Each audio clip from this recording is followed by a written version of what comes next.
दूसरा अध्याय प्रारंभ। संजय ने कहा, हे धृतराष्ट्र। तब श्री कृष्ण व्याकुल चित्त अर्जुन से बोले, हे अर्जुन, अनार्य के सेवन करने से अपयसकारक मोह इस समय तुम्हारे मन में कहाँ से आया? तुम कायर मत बनो, शोभा नहीं देता। तुम हृदय की दुर्बलता को त्याग कर युद्ध के निमित्त खड़े हो जाओ।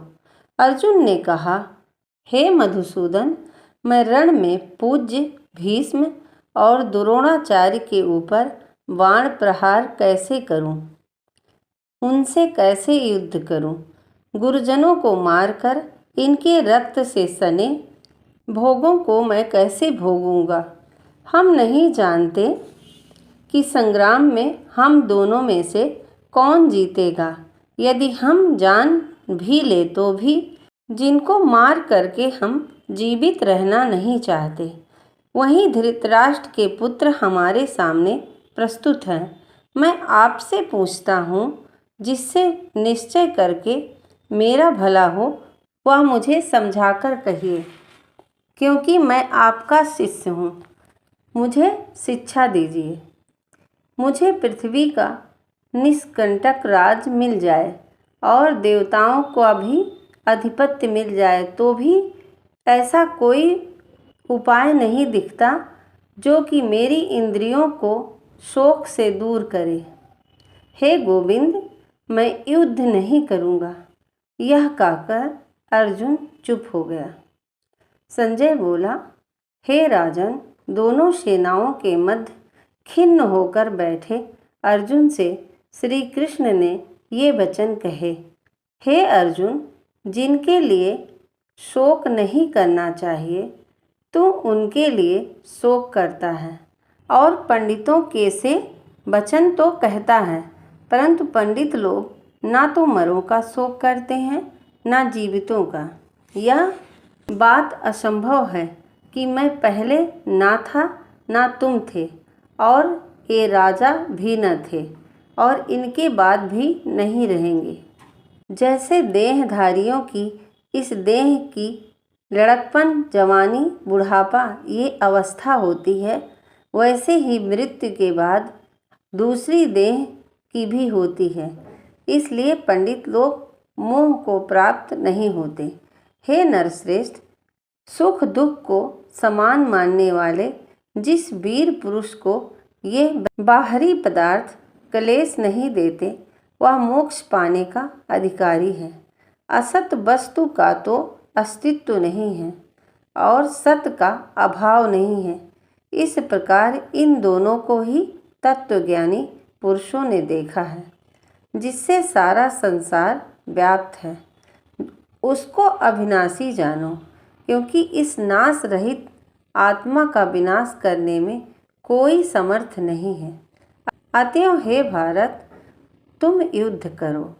जो पुरुष इस आत्मा को मारने वाला तथा जो मरने वाले मानते हैं, वह दोनों ही ज्ञानी नहीं, क्योंकि यह आत्मा न मरती है न मारती है। आत्मा न कभी जन्मती है और न ही कभी मृत्यु को प्राप्त होती है। नष्ट होने पर भी वह नाश को प्राप्त नहीं होती। जो पुरुष इस आत्मा को नित्य अविनाशी, निरंकार और अजन्मा जानता है, वह किसको घात कराएगा और किसको मारेगा। जिस प्रकार मनुष्य पुराने वस्त्र को फेंककर नए वस्त्र ग्रहण करता है, उसी प्रकार आत्मा पुरानी देह छोड़कर नई देह धारण करती है। आत्मा को शस्त्र नहीं काट सकते, अग्नि नहीं जला सकती, जल भिगो नहीं सकता। यह अविनाशी, सर्वव्यापी, स्थिर, अचल और सनातन है। यह इंद्रियों से जानी नहीं जा सकती, यह कल्पना से भी परे है। इसलिए ऐसा जानते हुए तुम्हें शोक करना उचित नहीं। हे महाबाहो, यदि तुम इस आत्मा को नित्य जन्म लेने और नित्य मरने वाली मानते हो तो तुमको शोक नहीं करना चाहिए, क्योंकि जो जन्मा है उसको मृत्यु, और जिसकी मृत्यु हुई है उसका जन्म निश्चय है। अतएव जो बात अनिवार्य है उसके लिए सोच करना व्यर्थ है। जन्म लेने से पहले क्या था किसी को मालूम नहीं, फिर मरने के पीछे क्या होगा कोई जानता नहीं। ऐसी दशा में किस बात का सोच करना तुमको उचित है। इस कारण सब प्राणियों के लिए तुमको सोच करना उचित नहीं है। अपने धर्म को भी सोचकर तुमको घबराना उचित नहीं है, क्योंकि क्षत्रिय को धर्म पूर्वक युद्ध से और कुछ भला करने वाला नहीं है। हे पार्थ, बिना इच्छा किए स्वर्ग का द्वार रूप यह युद्ध तुमको स्वतः प्राप्त हुआ है। ऐसा सुअवसर भाग्यवान क्षत्रियों को ही मिलता है। यदि तुम अपने धर्म के अनुसार इस संग्राम को ना करोगे तो अपना धर्म और बड़ाई खो बैठोगे।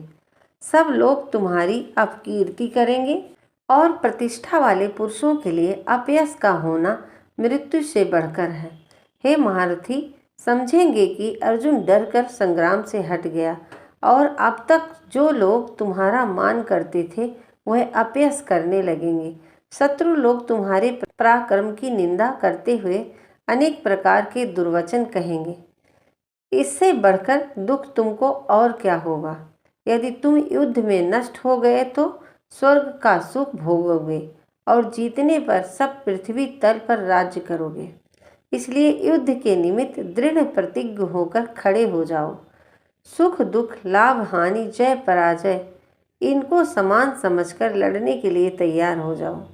ऐसा करने से तुम पाप को प्राप्त नहीं होगे। हे पार्थ, यह ज्ञान उपदेश ज्ञान योग के विषय में तुमसे कहा गया है। अब निष्काम कर्म योग के विषय में सुन। जिस ज्ञान को पाकर कर्म बंधन से तेरी मुक्ति होगी। कर्म योग मार्ग एक बार प्रारंभ किए बिना कर्म का नाश नहीं होता और विघ्न पड़ने पर शुभ फल होता है, और इस कर्म का केवल प्रारंभ ही संसार के भय से छुड़ाकर पूर्ण ब्रह्म प्राप्त कराता है। निश्चय करने वाली बुद्धि इस निष्काम कर्म में एक ही है और कामना वाले पुरुषों की बुद्धि एकाग्र नहीं रहती। हे अर्जुन, अज्ञानी उस पुष्पिता वाणी को ही स्वर्ग सुख से बढ़कर कुछ नहीं समझते। स्वर्ग सुख को ही जो उत्तम पुरुषार्थ समझते हैं, उनको कामनाओं से चित्त व्याकुल होने के कारण निश्चयात्मक बुद्धि मोक्ष साधन की नहीं उत्पन्न होती। कारण है कि उनका चित्त भोगादि में सदैव निमग्न रहता है। जिन मनुष्यों का चित्त इस प्रकार मोह लिप्त है और जिनकी आसक्ति भोग विलास ऐश्वर्य में है, ऐसे पुरुषों के अंतःकरण में निश्चयात्मक बुद्धि नहीं होती। हे अर्जुन, अनेक जलाशयों में मनुष्य का कार्य सिद्ध नहीं होता है। बड़े जलाशयों में वह सब प्रयोजन अनायास ही सिद्ध हो जाते हैं। उसी तरह संपूर्ण वेदों में कहा हुआ काम कर्मों का फल ब्रह्म में भक्ति रखने वाले मनुष्यों को सहज में ही प्राप्त होता है। तुमको केवल कर्म करना चाहिए, फल तुम्हारे अधिकार में नहीं है। तुम ना तो फल की अभिलाषा से काम करो, ना ही निकम्मे रहो। फल की आशा त्याग कर कर्म की सफलता को समान मानकर तुम योगस्थ होकर कर्म करो। यही कर्म ज्ञान योग है।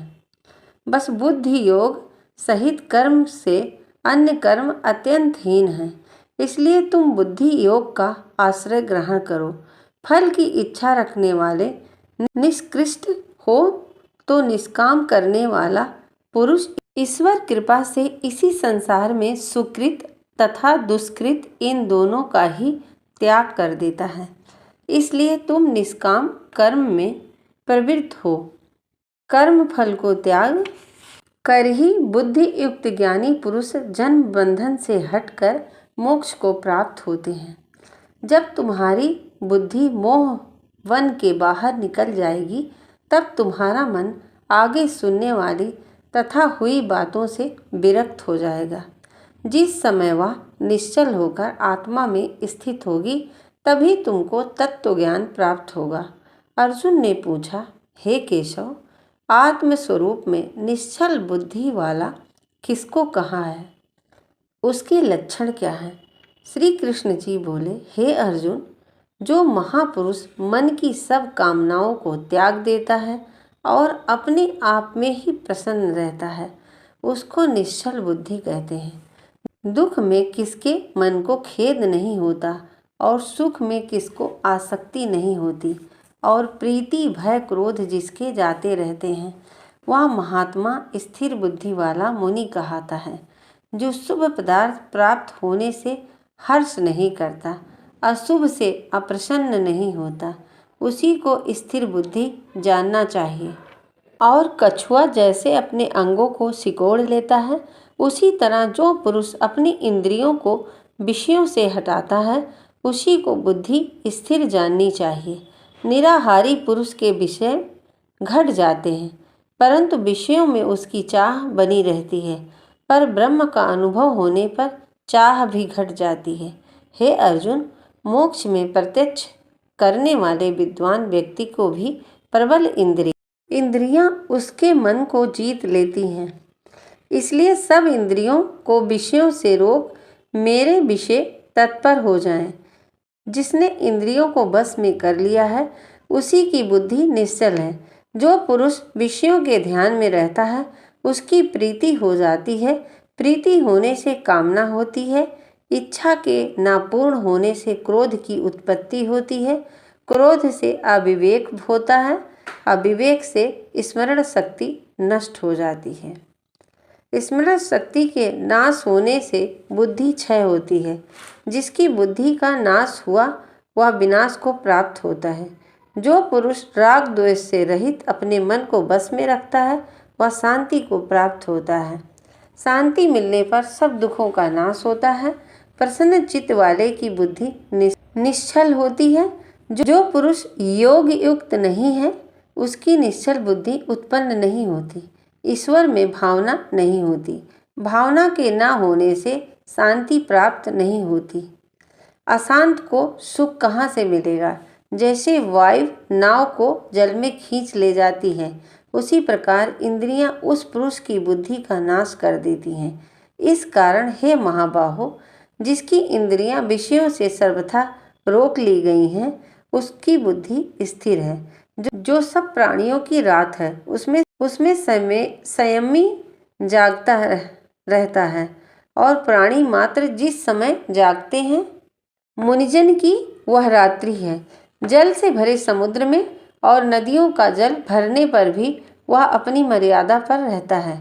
उसी प्रकार जिस पुरुष में इच्छा रहने पर भी सब विषय भोग प्रवेश नहीं करते, उसी को शांति मिलती है।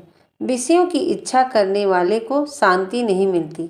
जो सब कामनाओं को छोड़कर तथा इच्छा रहित विचरता है, वह शांति को प्राप्त होता है। हे पार्थ, ब्रह्म स्थिति यही है। ऐसी स्थिति मिल जाने पर प्राणी फिर मोह में नहीं फंसता और अंत समय में निर्वाण ब्रह्म को प्राप्त होता है।